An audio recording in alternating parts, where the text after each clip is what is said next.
Unit 13, Life of Samuel Johnson.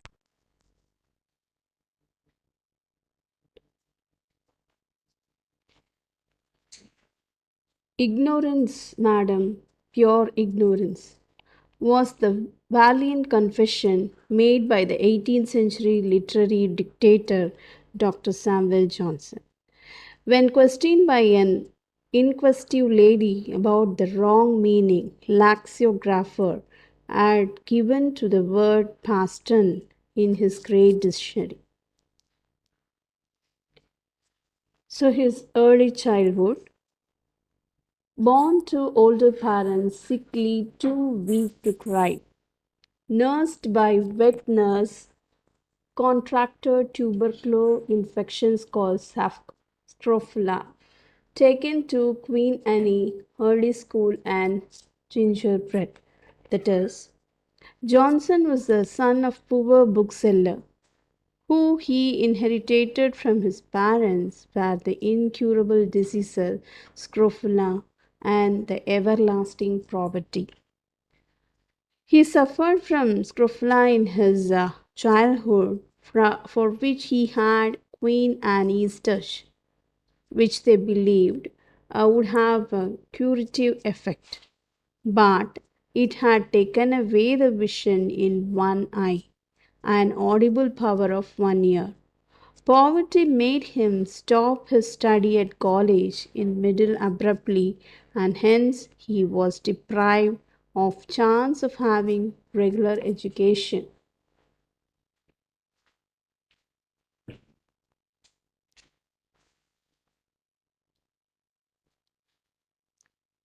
Overcame the physical alignment, even though he had so many conflicts in his physical uh, and mental stress. Though father loses his bookstore, they maintain as much as. Start and stop genius Hamlet, the Shakespeare become a venue to the successor. Moreover, the boxer uncle taught him to fight.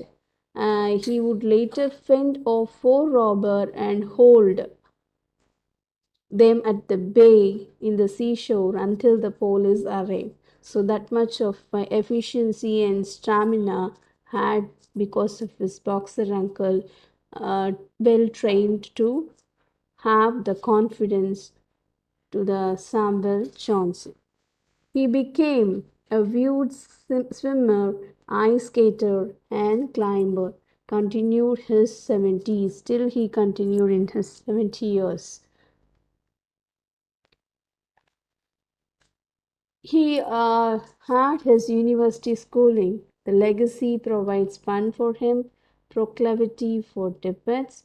He had his Oxford University and he attended only 1 year due to his limited fund. And almost he never graduated. So he converts to the Christianity. Not because of that, he converts to Christianity. In his 25th year, in 1735, occurred the curious events in his life, his marriage. He married a widow, Mistress Elizabeth Potron, who was more than 20 years senior to him. She was fat, fantastic in dress, affected in manners, addicted to drinking, though the marriage provoked much humorous comments in the small world of his acquaintance.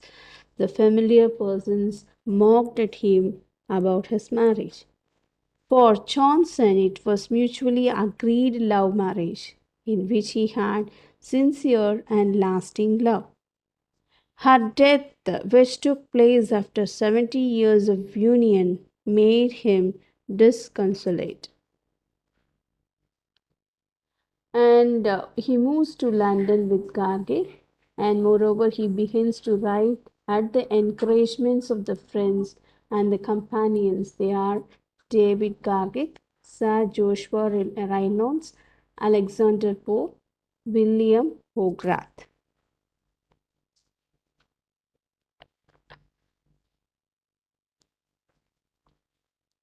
Dictionary of English Language. Johnson produced a long over 9 years with the help of five runners. French employs 40 men who spend 40 years to produce. But Johnson provides definitions, pronunciation, diction, and illustration the word from the literature. Nearly dictionary 43,000 definition it consists of, and 1,10,000 citation is there, so well published and canons. The Johnson's personality and the achievements were many sided and very impressive, with the result that he attracted the attention of many number and members of contemporary biography and biographer.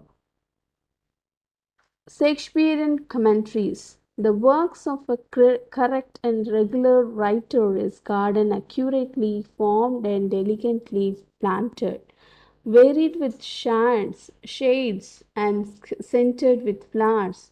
The composition of Shakespeare is a forest in which the oak extend their branches and pine tower in the ash, interspersed sometimes with weeds and brambles, and sometimes giving shelters to morels and to roses, filling the eyes with awful pomp and gratifying the mind with the endless diversity. As a person, Johnson possessed contradictory qualities that declare to be so characteristic of him. In physical sense, he was perpetual miserable. He had thought his life. Haunting sense of fear of becoming incense. He had many grave attacks of illness. But no man was ever more fearless of pain than Johnson. The only thing he was afraid of is death. He boasted that he never felt strange in strange place. He would talk at his best with a perfect stranger to their great amazement. His physical infirmity had never been impediments to his intellectual accomplishment. He was a vigorous reader and possessed amazing and prodigious memory, and there was a pattern in his life. That is, his ever effect was abruptive in the first half of his life, and every effort was fruitful in second half.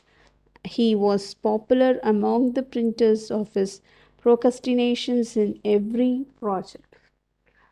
And in his later years, deep devotions to God and his concentrations towards his God made him somewhat different from his early life.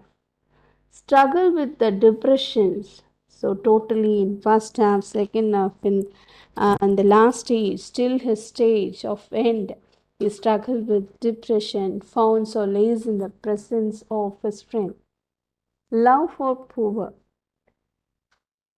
And just as he would give all silver in his pocket to the poor who watched him as he left the house, so on returning the late at night, he was for years had been putting pennies into the hands of children laying asleep in the threshold, so that they could buy breakfast in the morning.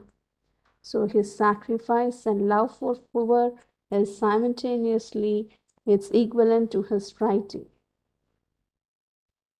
Dr. Samwell, as a critic, and magnified his fame to multifold as a critic, poet, essayist, biographer, and conversationalist, is one of the England's best known literary figure and dominated 18th century London's literary life. It will be miserable if we ignore his enormous writing and contributions to both English literary sphere and language.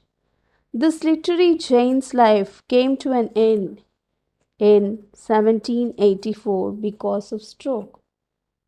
As especially he was also known for his great wit and after Shakespeare with more than 1,000 quotes to his name. Johnson became the most quote of English writer.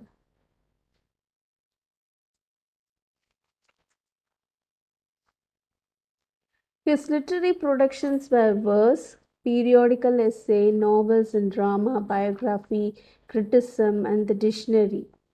So he started his career with the writing of two poems, especially London and the Vanities of Human Wish, a kind of satire sharpened against the errors of this world.